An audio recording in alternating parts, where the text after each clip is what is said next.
A man was sentenced to 19 years in prison for stealing nothing more than a loaf of bread. Day after day, he was forced to work in water, performing the most grueling labor imaginable. After enduring years of humiliation, he finally reached his release date. But the warden had other plans. The warden deliberately made things difficult, demanding that he single-handedly carry a mast weighing several hundred pounds. Driven by his desperate desire for freedom, the man miraculously hoisted the massive beam and slammed it down before the warden. When his attempt to humiliate the prisoner failed, the warden had no choice but to hand over the release papers. But Jack was in for a shock. The document branded him as an extremely dangerous individual, requiring him to report regularly to a designated police station. Missing even one appointment would land him back behind bars. This wasn't true freedom. Jack despised the self-righteous warden with every fiber of his being, but as a lowly ex-convict, he was powerless to change his fate. With no other option, Jack left the prison gates carrying nothing but rage in his heart. He wandered from place to place searching for work, but no one would hire a dangerous criminal. When hunger drove him to beg for food,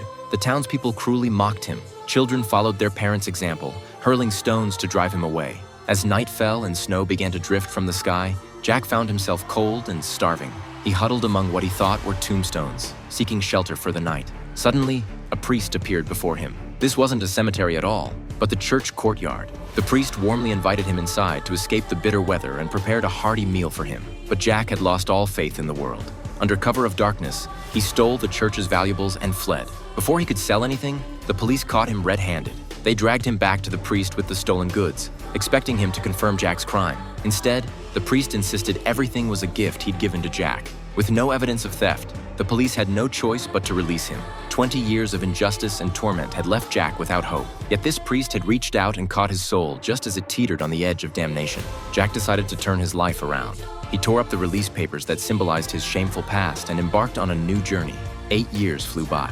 Using the priest's silver as seed money, Jack had built a successful factory.